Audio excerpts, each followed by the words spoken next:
September 28th, daylight. The monsters have overtaken the city. Somehow, I'm still alive. The Resident Evil 3 remake was my most anticipated game of the year. As a huge fan of the series, I was very happy to find out that the remake of the third game would be released just 1 year after the amazing remake of the second game. However, come the release date of April 3rd, I was finally able to get my hands on it, and oh boy, do I have a lot to talk about. Come join me today as I discuss why Resident Evil 3 fails as a remake and as a game on its own. Resident Evil 3. Now before we begin, let me preface this video by saying if you like this game, then that's a-okay. I understand that what I don't like about this game is what many others enjoy about the game. I am not trying to attack anybody for liking it, I am simply expressing my thoughts and opinions on a game series that means a lot to me. For starters, let's tackle the elephant in the room, the cut content. I'm not going to beat it on the bush here. The Resident Evil 3 remake severely cuts out huge parts of the original game, from areas to gameplay mechanics, and even the life selection that directly influenced how the story progressed. Man, where do I begin? The park, the cemetery, town hall, the gas station, the dead factory, and most painfully the clock tower have all been either completely removed or reduced to cameos. The areas that did survive the chopping block, like the streets of Raccoon City, have been severely toned down. Raccoon City in the original game was a sprawling, multifaceted area that intertwined, looped, and connected with many other areas of the game, such as the police station, town hall, the gas station, and the train. In the remake, however, it's only 2 blocks. The power plant was retooled into a straightforward area where you have to hit 3 switches and avoid the drain demos, and that's about it. Which is unfortunate, as the power plant in the original game had a very neat puzzle and a missable nemesis encounter. I will touch on that shortly. The only area that was expanded upon was the hospital. In the original game, the hospital was a short Carlos-only segment that had you look for a vaccine to cure Jill, as she had been infected by Nemesis in a previous boss battle. The hospital was short, only having a few floors and rooms to explore. It did have the Hunter Betas, which was cool. In the remake though, the area was greatly expanded upon. Now you can explore a lot more of the hospital, and it has an emphasis on finding key items. And once you complete it as Carlos, you can go through it again as Jill to uncover secret items. Good stuff. It's the only area in this game to invoke some of that classic Resi goodness. Unfortunately, cut areas are not the only things that the remake has going against it. The game has also greatly simplified or just flat out removed gameplay mechanics. For those of you newer Resident Evil fans, you may remember the gunpowder from the Resident Evil 2 remake. Well, did you know that the gunpowder actually debuted in Resident Evil 3 Classic? To give a brief overview on how the mechanic worked, basically there are 2 basic types of gunpowder you can find, A and B. Mixing A and B creates C, and from there you can create a surprising amount of ammo types, from handgun bullets to variations of grenade rounds such as flame or freeze rounds. There are a lot of combinations you can make, which give the player much more options in terms of what guns they want to use, because let's say you wanted to use the freeze rounds as they do more damage to Nemesis. Well, if you searched well enough, you will be rewarded with gunpowder, which could help you make those more powerful ammo types to help you on your journey. This mechanic was heavily simplified in the Resident Evil 2 remake, only consisting of 2 powder types, but that was okay, as the original Resident Evil 2 never had that mechanic, so there's nothing to compare it to. However, it is very inexcusable how simplified the mechanic is in the Resident Evil 3 remake. It's the same as the Resident Evil 2 system. All you can make now are handgun, shotgun, and magnum rounds. No longer can you craft grenade rounds, and you can no longer craft enhanced ammo. In the original game, if you crafted the same ammo type many times, eventually you'll get an option to craft enhanced rounds, which were way more powerful than the regular rounds. This gave yet another option to the player. Do you craft more powerful ammo types, or do you stick with the basic ammo types in order to get more powerful versions of those weapons? It's a purely player-driven choice, and that facet of strategy is completely missing in the remake. Another big example of things that are missing from this game, or flat out simplified, are the puzzles. The puzzles in the original Resident Evil 3 are some of the most iconic in the series. 2 examples that pop right into my mind are the marble puzzle in the clock tower and the water solution puzzle in the dead factory. Those are completely missing, and the 3 or so puzzles that are in this game are so simple they might as well not have been included. That seems to be a recurring theme in this game. All the mechanics and level design from the original game have either been greatly reduced or flat out removed. This creates a game that is boring and unsatisfying to play. This game tries to be more action-oriented like Resident Evil 4 and 5, but unlike those games, the combat is lacking the complexity of shooting different limbs to guard on different results and open enemies up to melee attacks. I find it very disingenuous to market this game as a remake when most of the original game is not even here. Now, the most egregious example of content being cut is the live selection and the branching story paths. In the original Resident Evil 3, in certain cutscenes and points during the gameplay, you can make a choice, and that choice could affect anything from what characters you will encounter, if Nemesis will show up or not, and in a few cases, it could even affect how you traverse an area. For example, at the power plant, you get overrun by zombies, and the game gives you the option of turning on the power and roasting the zombies, or to escape and run through the back door. If you roasted the zombies, you could easily escape. However, if you run out the back door, you get a special encounter with Nemesis where he aims at you with the rocket launcher. This moment is technically in the remake, but it's scripted and it happens every time you play. It really bugs me that this feature is completely missing in the remake. There's not a single trace of it left, and that is so disappointing. One of the most unique things about the game has been removed. Instead of removing things, they could have expanded upon it and improved what was already a solid foundation. But enough about the cut content. Let's discuss Nemesis. Nemesis is the titular character of the original Resident Evil 3.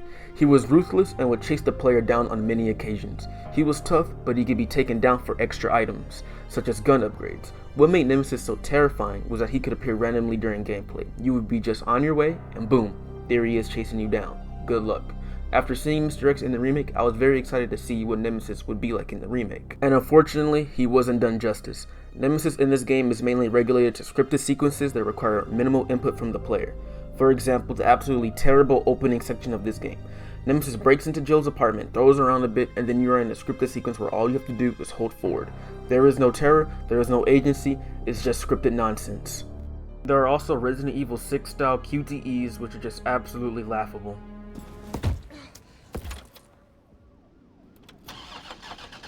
Is this supposed to be scary or something? I mean, you're just kind of walking menacingly. Nemesis only has a few times where he actually chases you around during gameplay, and that's at the beginning of the game, because after you go into the sewers, he's only bosses and scripted sequences.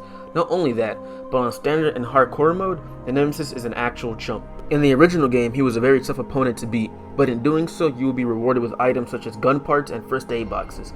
This is somewhat carried to the remake. However, Nemesis goes down with a single grenade. And since grenades are surprisingly abundant, you always are able to down Nemesis on the few times he chases you, completely taking away the fear of being chased by this unstoppable monstrosity.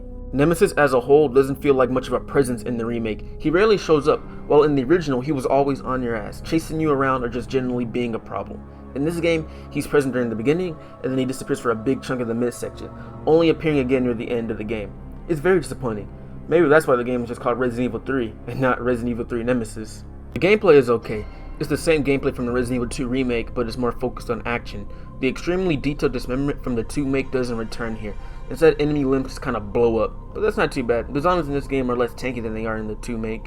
The finicky dodge roll from the original game makes its return, but this time, it actually works.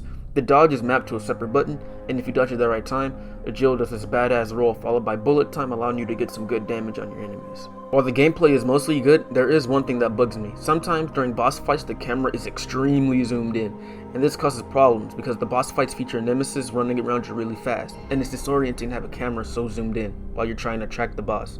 But besides that, like I said, it's serviceable. In general though, the game is too easy.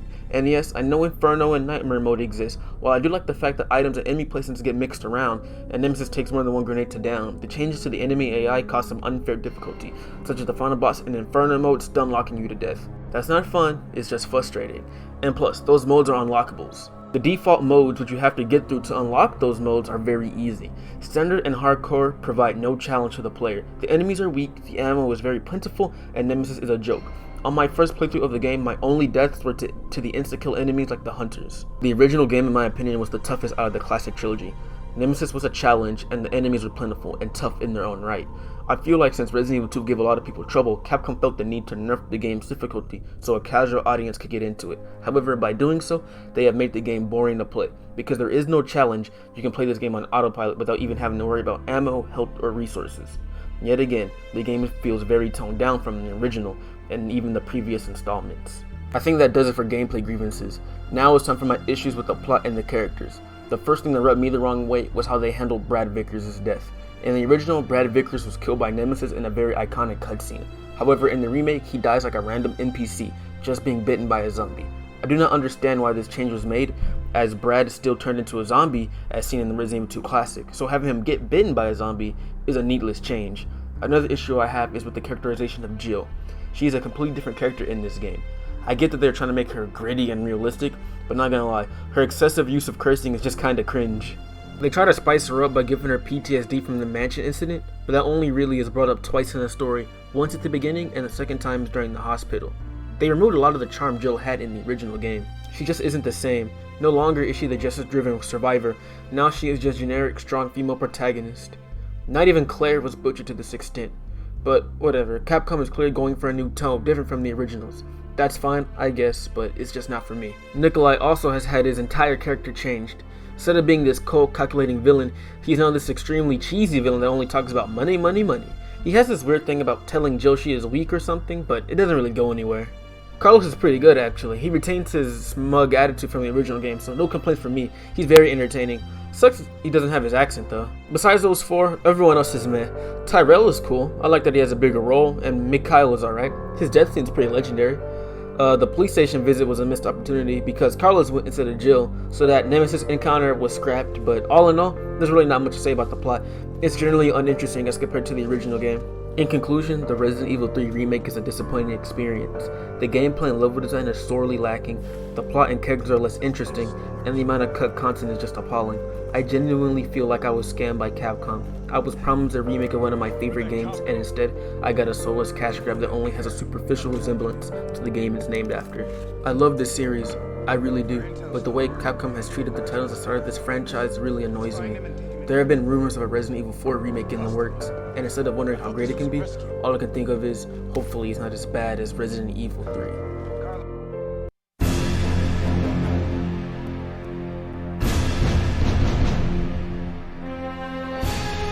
And now we have a rather unfortunate turn of events. It seems that the President and the Federal Council have passed judgment over the civilians of Raccoon City. The President and Federal Council have ruled that the Backless Terminate operation is the best course of action for this extreme situation, and have since executed. Based on that fact, Raccoon City has been literally wiped off the map. Current reports have the death toll surpassing the 100,000 mark. Our hearts go out to those poor civilians of Raccoon City.